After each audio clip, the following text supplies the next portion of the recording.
from her presentation, and then the other questions that are asked at the next session, feel free to do so as well, but really appreciate that. And I'm going to roll right into the next session as well. So I'm going to just share these slides real quick for anyone that's just joining us. So I'll put this back up here for the next session. One moment. All right. So again, welcome anyone that's here for our 4:30 p.m. start session. We are super excited to have the Department of State here for the .gov Federal Employment Virtual Career Event. And for the here we go, sorry.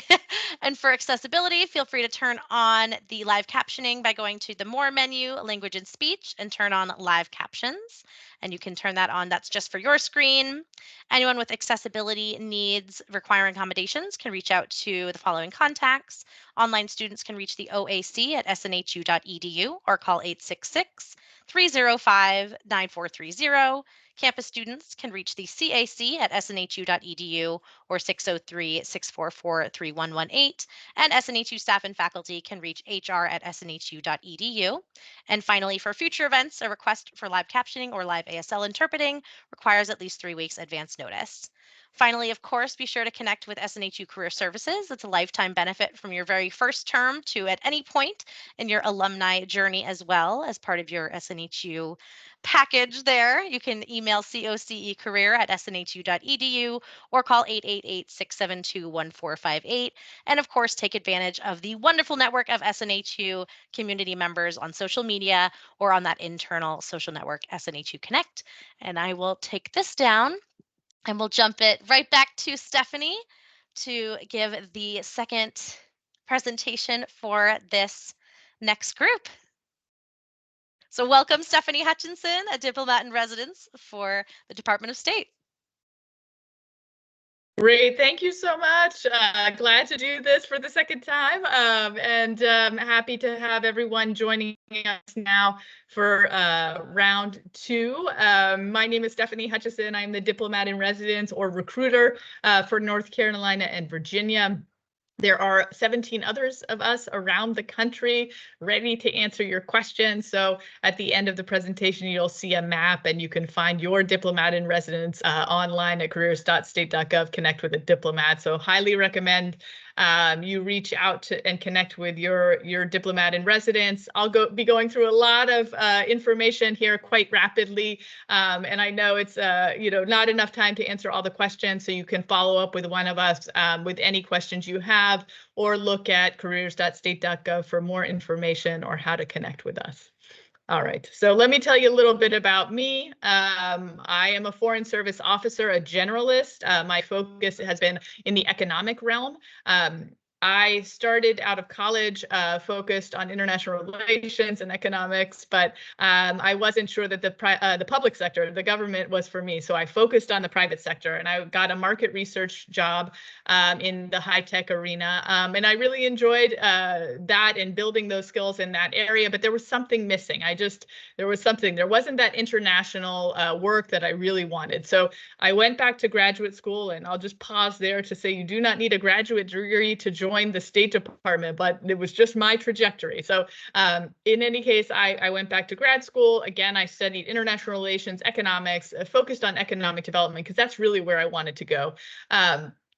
And when I graduated, even though a lot of my colleagues were going to the State Department, I resisted. I still wasn't ready for public service.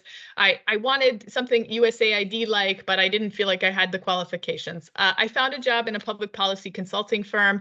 It was more focused domestically with contracts with Environmental Protection Agency and Fish and Wildlife. But they had one contract that was international with the UN, and that took me to Syria before the Civil War, where I was working with colleagues to investigate the impact of the Gulf War oil fires on health outcomes. It was an incredible experience. I sat around the table with Ministry of Health professionals and was struck by why wasn't I doing this all the time? Why wasn't I overseas, living and working, experiencing new cultures, advocating for the U.S. government, and advancing the interests of the U.S. people? And so that's when I applied for the State Department. Thankfully, after a period of time, we had a meeting of the minds, and I joined about 18 years ago. Since that time, I've served in Trinidad and Tobago as a consular officer, as well as an economic officer. You have to do at least 12 months of consular service when you come in as a foreign service generalist. That's where I did that work, issuing visas for legitimate travel to the United States, but also supporting American citizens overseas if you lose a passport or have a health crisis. Then I rotated into the economic section, where I was able to do really interesting work. But what that really made me realize that I had done the right thing by joining the Foreign Service was the opportunity to organize a conference on HIV/AIDS, specifically designed to support the PEPFAR program, the President's Emergency Plan for AIDS Relief, something that I felt really passionate about, so I could see and feel the impact. And that was really what I had been searching for and why I joined the Foreign Service. From there, I went to Tanzania. I was not an economic officer there, even though that was my, sort of my home track. I was a political officer. I got to cover human rights issues, refugees. I met with political opposition figures ahead of the elections. It was just a really great opportunity to do something that was outside what would be my norm, and explore other opportunities within the State Department. And it's probably one of my favorite tours work-wise. Then I went back to the State Department because I wanted to understand how the mothership worked, and that was really exciting for me. I was working on U.S.-Turkey bilateral relations, specifically on the economic portfolio, which involved a lot of energy issues. So that was really my first taste of energy diplomacy at the time, which felt new to me, and wasn't necessarily, but was really, really an exciting arena for me to explore. Then I took not a hiatus, but a little study break, shall we say, which you're allowed to do from time to time. That might be pursuing a master's degree, or it might just be extensive training. I spent 6 months at our Foreign Service Institute. That's where we learn our languages as well. And I studied economics, and it was an incredible in-depth training class. And then I went out to Morocco. So I was in Morocco for 3 years, largely working on entrepreneurship, energy, and climate issues. Then I went to Portugal. Again, I was in the economic arena, covered a lot of digital issues, but also emerging energy issues like green hydrogen. And then I went to Ghana and was the head of the economic section. That was really a unique experience because they were having an economic crisis at the time. So I got to delve into the weedy economic issues, macroeconomic issues, which is fun. I think the best part about the Foreign Service is if you love to learn, there's always something new to learn. So for example, on the digital front, we've had to come up to speed on a lot of digital issues. On the health front, for an econ officer, we have to understand, we had to understand things during the pandemic, as we were, some of us were on the front lines of addressing that and supporting our colleagues and others overseas. All right, so, but I didn't mention this in the previous presentation, but lest you think we're all work, we're not. You can see from the photos on the slide, we do go to football games or soccer games, as we call them. I did try to climb Mount Kilimanjaro unsuccessfully, so you'll see an image there too. All right, so who are we? We are the nation's oldest cabinet agency. We protect and promote U.S. interests, security, prosperity, and democratic values. We support Americans overseas, both from commercial interests, but also individuals in distress, as I mentioned, for our consular section. We have about 77,000 employees. 51,000 of those are local staff hired from in the host country to serve and support us in our embassies. Those are the people you go to when you first get there, and they really know all the people, introduce you, and help you get up to speed on the issues. Then we have 14,000 foreign service officers and civil servants, 10,000 civil servants that serve in Washington or domestically. All right, so where are we? We're in Washington, D.C. Obviously, that's our headquarters. We also have passport agencies around the country. We have a financial center in Charleston, a few diplomatic security offices around the country, and then we are in more than 270 consulates and embassies abroad. So that's a lot. And who are we? Well, we're you. We're everyone. We are America. We want to and do reflect America. We want to increase the diversity of our foreign service, both with respect to backgrounds, but also, educational pursuits. We hire all majors. It's not just international relations or public policy majors. We really want that STEM perspective, or, the arts major. So don't count yourself out if you're not in that public policy realm. All right, so why do we need you? Again, we need, a very diverse skill set and diverse workforce, but we also need your perspectives on modern operational culture. All right, inside the State Department. So I don't expect anybody to really be able to see this, but I just show this slide because I think the org chart is so impressive, and it conveys the breadth and depth of what we do. Not only do we have offices that cover international religious freedom, trafficking in persons, might be critical minerals, it might be energy issues, but we also have offices that do operational work. So IT professionals, human resource officers, budget analysts. So it really spans the gamut in terms of the expertise that we need at the State Department. All right, inside an embassy. So an embassy is run by an ambassador and a deputy chief of mission. We call that the front office, so to speak. They are supported by a number of sections. They include the management section. Those are the operational offices. So whether it's human resources, finance, might be medical office or IT. We have consular section. I already mentioned them, but they, issue visas for legitimate travel, but they also, and most importantly, support American citizens overseas. We have a public diplomacy section. They are the outward-facing operation of the embassy. They work with the media. They work with the cultural community. They issue grants. They manage all of our exchange programs overseas. Then we have economic and political sections. Sometimes they're together. Sometimes they're separate, depending on the size of the embassy. These are the offices that cover a number of our policy issues.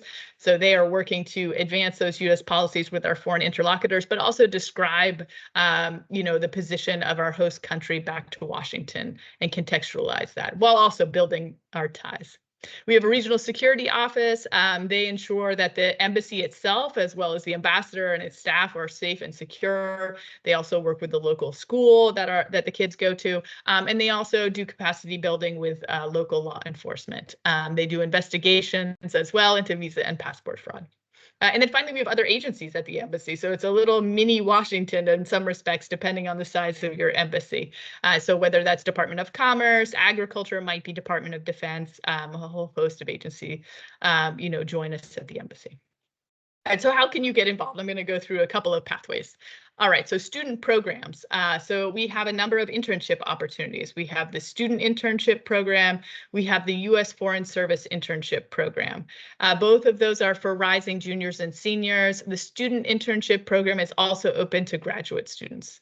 The U.S. Foreign Service internship program is 2 summers in a row, 1 domestic and 1 overseas, and it's both merit and needs-based. And the student internship program is either fall, spring, or summer, and it is merit-based. Okay, and then we have our virtual student federal service internship program. Applications will be open for that again in February. It's a really cool opportunity. It's virtual, so you can do it anywhere in the world. It's 10 hours a week commitment. It is volunteer, but you can really look for the internship that fits your exact interest. So if you're really interested in Russian affairs, you could go into the database and look for a specific internship tied to that, or maybe you're interested in critical minerals. Similarly, you could look at that. I would just mention that it's not just the State Department, it's a number of federal government agencies, so you might find something from one of our sister agencies as well. And then I've provided a couple links to different study abroad opportunities in case you might be interested in going overseas and want to apply for some government funding to support that interest. All right, so this is the first of our major career tracks. So Foreign Service Generalist, that's what I am. We come in 5 different flavors, so to speak. Consular officers, I've already mentioned them. We're working with visas and American citizen services. Economic officers, we cover everything from environment, science, health, technology to trade and weedy macroeconomic issues. You have the management cone. The management officers are the chief operating officers of the embassy. We also have political officers. They cover political military issues, narcotics, law enforcement, but also human rights, and a host of other issues. And then public affairs, I mentioned them, that they are, our outward facing office, and they work with the media to ensure our messaging resonates with the host country, but also they work with the cultural community and on exchanges. We spend most of our careers overseas. There is a process for applying.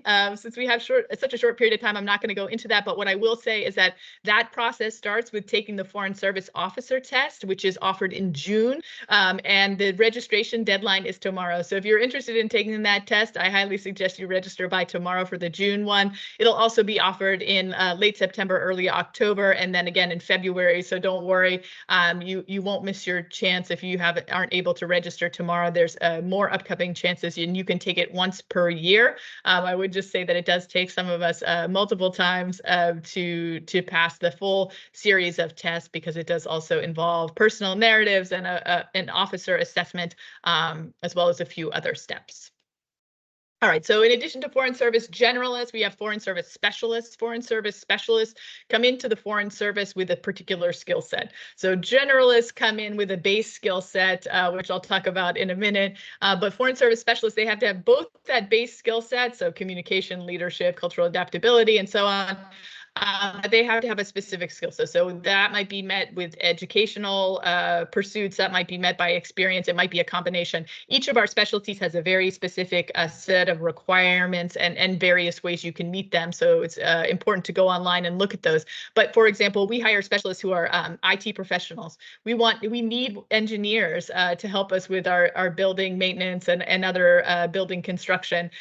We need security engineers. We need diplomatic security special agents, healthcare professionals, etc. So really a wide range of hiring needs. Consular Fellows program. So Consular Fellows are individuals who have language skills, so either in Arabic, Portuguese, Spanish, or Chinese, and they come to support our consular operations overseas. It's a limited non-career appointment of 5 years, so that means it's not a career appointment or a gateway to the Foreign Service, but you're treated as a Foreign Service officer, and it's as if you're you're immersed in the embassy just as you would if you were a Foreign Service officer. So it gives you great insight into what it would be like to be a career Foreign Service officer. So you can take the test afterward, and I think it would probably give you, somewhat some assistance in navigating that process. All right, fellowship. So I mentioned that you do not need to have a master's degree to join the State Department. In some cases, we'll actually pay for you to pursue additional education. So our Foreign Affairs IT Fellowship is for either to support the last 2 years of your bachelor's degree or a master's degree in an IT-related field, and then pave the way for you to become a diplomatic technology officer. The Clark Fellowship is to support master's level studies for individuals interested in becoming diplomatic security special agents. And then our Pickering and Wrangell Fellowships, again, support studies in a relevant area to foreign policy or public policy, although the definition is quite broad except for law, and pave the way for you to become a Foreign Service officer. All of these come with internships in the intervening years and lots of mentoring. So they're really fantastic programs. Basic requirements for the Foreign Service: you have to have U.S. citizenship.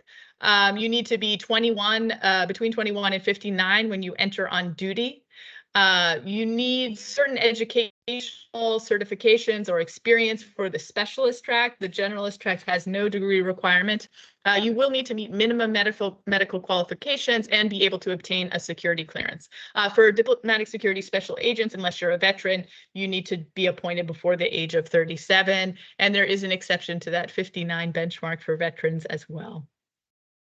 All right, what else? The dimensions. So this is really critical to all Foreign Service applicants, whether you're applying to be a specialist or applying to be a generalist, is we want to see that you exhibit the dimensions. So what are they? They are just a skill set you've been cultivating since birth: cultural adaptability, critical thinking, leadership, negotiation skills, presentation skills, teamwork, interpersonal skills, integrity and objectivity. So when you're writing your personal narratives to apply to the Foreign Service, you want to make sure that you highlight how you've demonstrated these in the past. All right, so what do we offer you? We offer a competitive salary. We have paid housing overseas. We give you a cost of living allowance if you're, say, in London, for example. In certain embassies, we're able to offer student loan repayment. We pay for your children's education overseas. We also provide additional financial incentives depending on the assignment. We provide health insurance, and then we have retirement benefits. So we have the opportunity to retire after 20 years as long as we're over at 50 or over. So that's pretty nice with full pension or a pension. We also have civil service opportunities. It's going overseas is not your ideal. You can look to work for us in Washington, D.C. Or around the country. Those jobs are all posted on USA Jobs. They're a wide swath. It could be operational, it could be policy related, but just set up your account on USA Jobs and keep an eye out for those postings. So how can you prepare? Like I said, create your account on USA Jobs. Make sure to take the Foreign Service Officer practice test, review the materials on our website, practice your reading and writing skills, review your US history, your geography. I cracked my ancient US history book, practice oral communication, presentation skills, build your leadership capabilities, and then read your favorite periodical. As I mentioned, you can ask any of us questions. So this is our a map of our diplomats in residence. You can scan the QR code. It'll take you to our website, and you can find which diplomat in residence covers your state. Alternatively, you're welcome to reach out to myself or my colleague Michelle, who covers the New England region. Here you can join our talent network. I've dropped the link in the chat. I'll do it again right now as well. We'd love to be able to keep in contact, send you information about opportunities as they arise, but also as our events as we have them. And you really encourage you to explore careers.state.gov. It has a ton of information as well as many recorded videos that might be useful as you explore career opportunities. Here is the contact information for my colleague, Michelle, and then for myself. And that's it. Happy to take questions. Fantastic. Thank you again, Stephanie, for the round 2 of presentations. We've had so many great questions throughout this session as well that Jill has been collecting. So kind of swap off there. And just a reminder, because we have such great engagement and attendance, we may not get to all the questions. We can definitely try to follow up with Stephanie and Michelle to get some of those questions answered, but do want to make sure we address some of them in here as well. So Jill, if you want to kick off the first couple of questions, then we can swap from there. Sure. Thanks, Dana. And thank you again, Stephanie. Great presentation. Lots of engagement in the chat, which we always love to see. Quite a few individuals were asking for the link to the June registration that you said ends tomorrow. Was that already posted, or is that somewhere accessible? Sure. I'll dig that up right now. Okay, excellent. Thank you. Let's see. And then as you're doing that, it looks like one of the other questions asked was, what are the most valuable types of degrees and skills needed for the majority of these positions, or just in general? The individual who asked was most interested in foreign service. Okay, just dropping the link in the chat to Pearson VUE, which administers the Foreign Service Officer test. That's where you can register and start your application. So most relevant skills are really the dimensions, the leadership skills, cultural adaptability, critical thinking, negotiation skills. So those packaged together are really the most critical skills for the Foreign Service Officer test and the Foreign Service to pass through to the full process. Perfect. And I have a really interesting question. So, Stephanie, how are family, children, spouses, etc., taken into account when you're overseas? Can they join you, or are they expected to stay stateside like with military deployment? No, your family can join. I mean, there are a few posts where families do not join you. That's because of the severity of the conditions or security risks. So, for example, Iraq, you would go on your own. However, for example, in Ghana, people took their full families. The kids went to school at an American school. So usually families and pets join you overseas. Awesome. We'd love to hear Jill, that. go ahead and Yeah, it looks like a few individuals are currently enrolled in classes, graduating over the course of the next couple of months to a year. They are wondering what the time frame looks like. Is it worth it to apply now if they're not finishing their degree for a couple of months, or should they wait until they have the degree in hand? The process does take some time, so it can be up to 18 months before you're on the register, so available to be called up to your first training class. So starting early doesn't hurt. And as I mentioned, this is not to discourage anyone, but just to note that the test is rather challenging, so people tend to have to take it more than once. So I think there's no harm in trying early on and getting a sense for the test. You can also do that by taking the practice test as well. perfect. That ties into a question that just came in as well, is what resources would you recommend to study for the Foreign Services Officer test? So the practice test for sure. We'll share that link to that state.gov website. But any other recommendations as you were preparing for the test, Stephanie? Yeah. So essentially, I cracked my U.S. history book. I had been out of college for a long time, so I needed to refresh my memory of certain events in history, world history. Read the news. For sure, look at the dimensions. Think about areas where you feel like you're not, you don't have as strong a story to tell, and find opportunities to build that experience. Then take the practice test, and you might talk through what your experiences are with other individuals so that they can draw out important tidbits that maybe you didn't pick up on. I think looking at the dimensions, looking at our website, understanding what we do and how we do it through some of the videos that we have, I think is quite useful. Fantastic. Thank you. It looks like there were quite a few questions surrounding internships as well as the study abroad program. Could you tell us a little bit more about those? Yeah, of course. So we have 3 internship programs. The student internship program, which runs either fall, spring, or summer, and is for rising juniors and seniors or graduate students. And we have the U.S. Foreign Service internship, which is 2 summers in a row, 1 domestic, 1 overseas, for rising juniors and seniors, undergraduate only. It is both need and merit based. Then we have the virtual internship program. That is for people in all educational levels, as long as you're enrolled in an accredited program. And that is virtual, it's volunteer, it's 10 hours a week, and it runs September to May. And that applications for that will be open in February.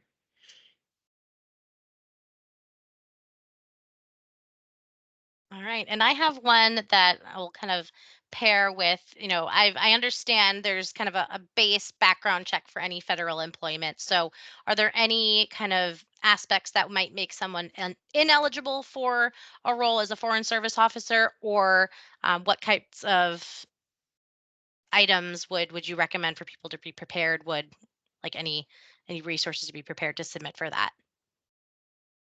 So the major qualifications to become a foreign service officer, a generalist, are U.S. citizenship, as well as making sure that you're between that age bracket of 21 and 59 when you enter into duty. So those are the 2 major qualifications. There's no specific degree requirement. We hire all majors, but again, it goes back to the dimensions and ensuring that you are able to demonstrate your experience and qualifications to be a foreign service based on those attributes throughout the application process. So not only during, as a reflection of your performance on the foreign service officer test, but your personal narratives, your general background, as well as then during the officer assessment as well. Awesome. Thank you, Stephanie. Just a couple more questions. It looks like there were a lot of specific questions about specific majors. So there were a couple psychology majors here, a few history majors, a few cybersecurity or cyber intelligence majors. Are there any, I guess, either desired traits that you're looking for, any specific majors that you would be gravitating towards in that regard? No, we really hire all majors. I think there's pretty much something for everybody at the State Department. We have call for diplomatic technology officers or IT professionals. We're interested in, individuals who have a psychology background. That can be applied really anywhere. I think because you have the mentality to understand your interlocutor, but specifically in the consular section who deal with American citizens, often in crisis overseas, whether it's a natural disaster or a lost passport. So that background can really come in handy there. Perfect. And then I think we have time for one more question. I know we're just at the 5 o'clock hour, but perhaps we can squeeze this in. But as far as training for these opportunities, what does the initial training and maybe cross training for other roles look like with the Department of State?